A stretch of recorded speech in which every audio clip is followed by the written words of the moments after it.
Oh, that's okay. Hey everybody, thanks for coming. So today we're going to be discussing Dr. Seuss, the Butter Battle book, in relation to conflict resolution. So, does anybody know anything about Dr. Seuss? No. He wrote books. Okay. What kind of books? Children's books. Okay, Riddles and excellent. rhymes. Has anybody read the Butter Battle book? No. Yes. Yes? Do you remember anything about it? Some people butter their bread right side up and upside down. Excellent. That's basically what the story's about. Yeah. Well, Dr. Seuss wrote the Butter Battle book, and some people say he had a message that went with the book, and that message was in relation to the Cold War between, does anyone know who the Cold War was between? The United States and the Soviet Union. Excellent. That was a race between who could say it fastest. And but before Dr. Seuss became an author of children's books, he was Giesel Seuss, and he created the different political cartoons that are on the back wall. So what we're going to do today is we're going to watch a little video on Dr. Seuss and the history of him and how he got into writing something so literal to writing children's books. So yes. Does anybody know of any conflicts?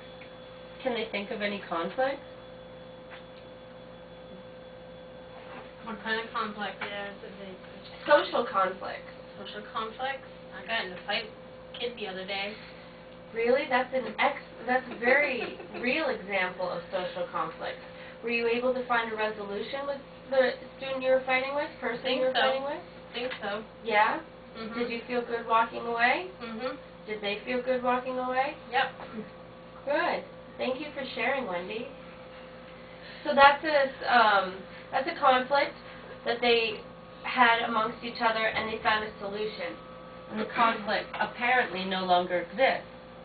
So now we're going to watch this video. Theodore Seuss Geisel, known as Dr. Seuss by most Americans, wasn't just the children's author that we think of him as. It wasn't even a vocation he considered. As a boy in Springfield, Massachusetts, he developed a love of designing complicated contraptions from his father, and a love of poetry from his mother. For a time, Ted's father worked as superintendent of the Springfield Zoo, and Ted would take his sketchbook to the zoo and draw the animals. Throughout high school and college, he wrote and drew cartoons for his school's newspapers and literary magazines. It was at Dartmouth that he started using the pen name Seuss, pronounced like his mother's maiden name. The doctor came later. He went to Oxford after graduating from Dartmouth, and it was there that he decided to give up on the idea of becoming an English professor and try to build a career as a cartoonist and illustrator. Back home in Springfield, he sent cartoons to dozens of magazines, until he finally sold a cartoon to Saturday Evening Post for $25. Ted Geisel decided that this signaled success and moved to New York to pursue his career.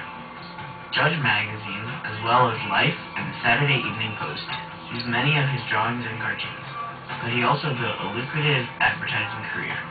In 1927, Standard Oil Company noticed that Dr. Seuss had used one of their products, Flit, in his cartoons. They hired him, and his slogan, Quick Henry, the Flit, became a very common phrase. In 1937, Dr. Seuss wrote his first book. Originally titled A Story That No One Could Beat, it was rejected by 27 publishing companies.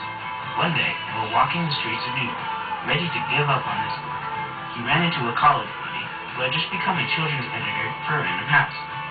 His friend suggested that he change the name of the book to And to Think That I Saw It on Mulberry Street. The book immediately became a bestseller. Over the next few years, he wrote several more children's books, including Horton Hatchet. In 1941, Ted Geisel showed a cartoon to one of the owners of PM Magazine, a liberal political tabloid in New York City. The cartoon was about a fascist Italian newspaper editor named Virginio Gaeta.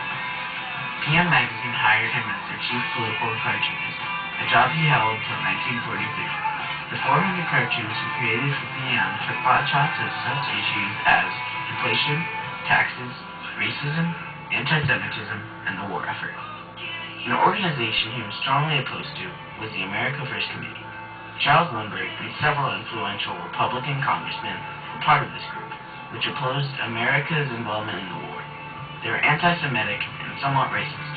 Dr. Seuss portrayed them as ostriches who put their heads in the sand rather than see what was actually happening. He strongly believed that if America listened to the America First Committee, our country could be Hitler's next victim. Some of Ted's PM cartoons promoted buying war stocks and bonds. This was the major way that the United States financed World War II. From his youth on, he had always believed that a little humor mixed in with a more serious issue was a better way to get people's attention than just stating the facts. Many of Geisel's wartime cartoons, especially those targeting the Japanese, would today be considered racist, but they reflected the mindset of the United States at the time. This open prejudice seems out of character to the Dr. Seuss we know in his children's books.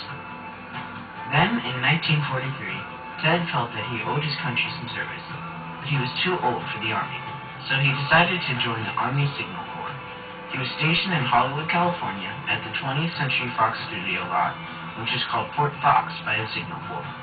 Ted's job was to create films and pamphlets that were used to instruct and train soldiers. One of Ted's creations was Private Snafu. Snafu was a corpse in the Army that always messed up everything he did. Ted created 28 different Snafu cartoons to show the men in the Army what not to do. The gold brick showed how laziness and irresponsibility can affect the war, while rumors taught the importance of keeping some information quiet.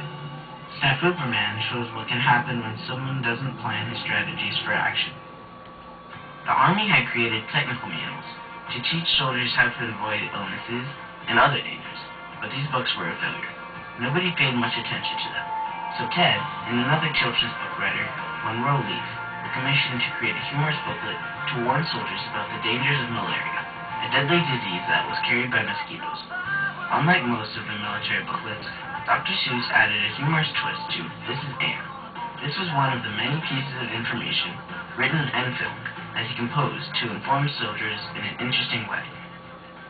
In 1945, Geisel created two major films that were used to inform soldiers about the post-war. One, titled Your Job in Germany, was about how the Germans could not be trusted. War, fake peace, war, fake peace. The German history book repeated itself always. This was the main message that Ted tried to get across in this film. The other film that he composed was entitled Our Job in Japan. This film was aimed towards soldiers about to enter Japan to participate in the Allied occupation after World War II. These two films were the base for two later movies. Hitler Lives, released in 1945, was based off of Your Job in Germany. Designed for Death, released in 1947, was based off of Our Job in Japan.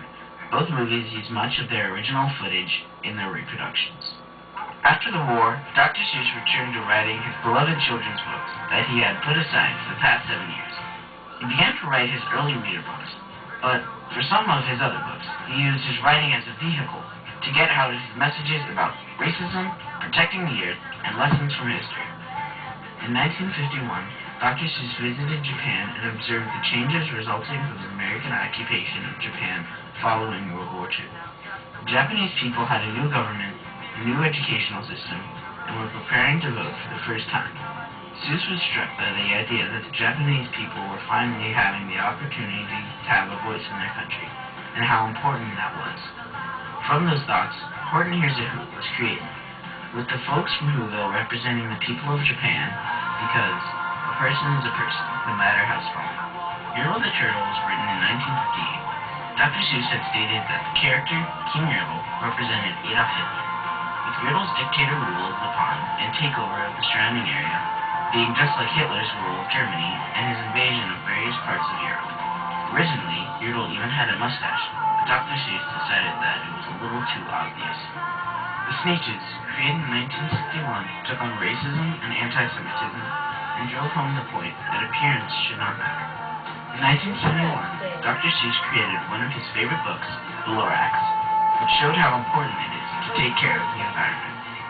The Pulitzer Prize-winning Butter Battle book was published in 1980. This book, which parodied the Cold War, told the tale of two cities fighting each other about which way they should butter their bread. It showed how trivial the Cold War was. The Cat in the Hat one of Dr. Seuss's most famous books had sold more than 10.5 million copies in its classic edition alone. He wrote over 40 great books during his life. Also, Ted's books have been published in 20 different languages, with over 250